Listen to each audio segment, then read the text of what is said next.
What's good, people? It's your boy, Mr. Ron, Cowboys fan talk. Right back like I never left. What's going on with y'all, man? First and foremost, happy Mother's Day to all the mothers out there. You know what I'm saying? I just wanted to come in here and talk to y'all about something I've been thinking about since the draft. And I'm pretty sure y'all all on my same page. But before I get to that, I think in the last video I mentioned the Cowboys brought in Jeff Driscoll for a interview, workout, et cetera, et cetera, et cetera. At this time, they're not going to be signing him, so that's not happening. Also, looks like the Cowboys will be back in Oxnard. Upon league approval, teams can travel for training camp. So it looks like we will be doing our normally scheduled offseason like we usually do, Oxnard, California for training camp. So I'm looking forward to that. I'm not going to be able to probably make it, but I just like things getting back to their normally scheduled program as a team overall, man. Some normalcy in the league. But listen, let's talk Jaylon Smith, Leighton Vander Esch. How can I say this?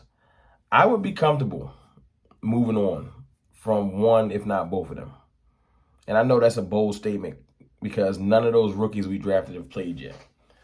But I've had some video that my boy Defy Talks on IG. Y'all check him out, man. Amazing IG Cowboys content creator. Shout out to my boy. He put a video together of pretty much the lackluster play of both our linebackers from last year. And it's pretty startling. They look like they running in quicksand, especially Jaylon Smith. Leighton Vander Esch, I got to give him a pass. He been hurt. So if injury's holding you back a little bit where you're off your step, I get it, man. He broke his collarbone, came back, played through it. Like he had a neck issue. Leighton Vander Esch has dealt with some injury to where that could have been what slowed his step down. I get it, because before that boy was lights out. So I give him that. Jaylon, unless he was hiding injury, he has no excuse. I never really paid attention to the whole drop foot thing because I'm not a doctor, and he was making plays. But y'all, just look at this video. Tell me what you think. Okay. Look at this. Look at this boy run. He don't got it no more. There's no aggression. Look at this play. Look at how he takes on this block. It's terrible. He didn't want to make that tackle. They just catching. You can't catch as a linebacker. Look at this. LVE look like he don't want to run. Jaylon tackling like a cornerback. It's depressing. Look at this. LVE ain't want to make that tackle. Like, that's goal line. Look at this. Look. Y'all can't tell me this ain't disheartening. Look at that. Look at the effort. Oh, my God. I don't know what to tell y'all. And then this play right here. If this don't, it's a microcosm of the trashness. I mean, you see it. What you want me to do, man? Both of them were playing with incredibly bad linebacker instincts. Just taking the wrong angle in every play. And the thing that make me the maddest about the video, if you watch Jaylon, he don't take on blocks good. He's approaching blocks with his hands up, like he trying to block them. He don't make himself skinny to get around blocks. He chooses wrong when there's fake handoffs. He doesn't squeeze the line. It's just bad football technique. And I haven't played football since high school. And I remember all of these techniques. Like, he's a pro athlete. I know the coaches see this bad technique on film. He doesn't seem like he's putting effort in to get to the ball on a lot of plays. A lot of his tackles are trying to, like, he's tackling people like a cornerback. Like, he's trying to just pull them down. He's not aggressive upon impact. It's like he don't want to hit, and that's fine. But retire. Just retire, dog.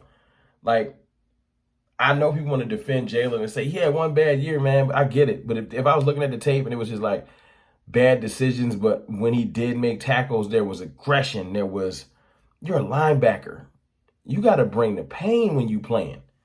If I saw that on film, I would be like, nah, Jaylon just need to be coached up. He's just making bad decisions. I'm seeing lack of interest. Like, I don't really want to be out here. I appreciate what the Cowboys bring to my life, so I'm balling, but I'm not trying as hard as I need to.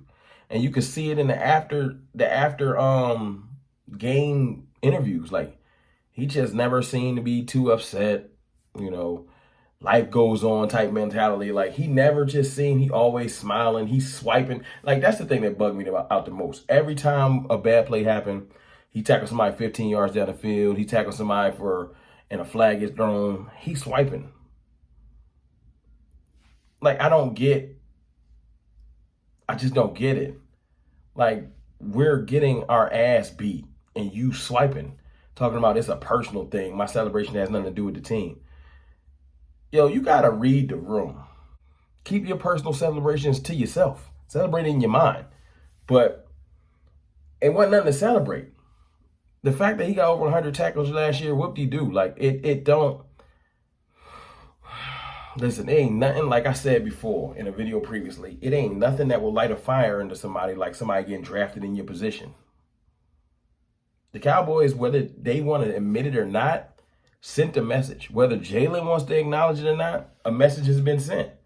LVE, man, you just kind of a victim of circumstance, man. I understand. Injuries can rob people of their career. I get it. And if you can never get back to how you were in 2018, I'm never going to fault you for it, especially you had a neck issue, you had a collarbone issue, you've had some injuries. You had other injuries in college. If it just robs you of your athleticism and you can't quite get to where you used to be, I respect it, man. I don't think it'll be the end of your career. You just might not be able to finish it as a Cowboy. But Jaylon Smith, man, you either need to admit that the drop foot has come back to rear its ugly head and it has thrown your game off, or get better, or get cut. You make way too much money. If this was a thing, like Jaylon is not that he's not an NFL caliber player. You just don't deserve to be getting the bread you're getting, man. I hate to be Stephen Romes, whatever you want to call it. I hate to be the dude that come in and I'm talking contracts, but we could be giving that money to another player that can bring something else to the table. If you're not going to play well or you're not going to get the job done, why are we paying you all of that money? You deserve the bread from previous play, but since you've gotten paid, you've been terrible. You got to admit it. And I'd be comfortable moving on. Like, y'all saw Micah Parsons. That boy is sudden. He is a difference maker. I have no doubt that we probably got the best defensive player in the draft. Just what he's going to bring to the table, the culture change he's going to bring. And Jabril Cox is just the type of player that his skill set, being able to cover as a linebacker, is needed. It's almost mandatory that you have somebody like that in today's league. Y'all saw Devin White. You need somebody that can run with Kelsey and Kittle and Pitts. You know what I'm saying? So, hey, put up or shut up. That's where we at, man. LVE, I hope you get it back.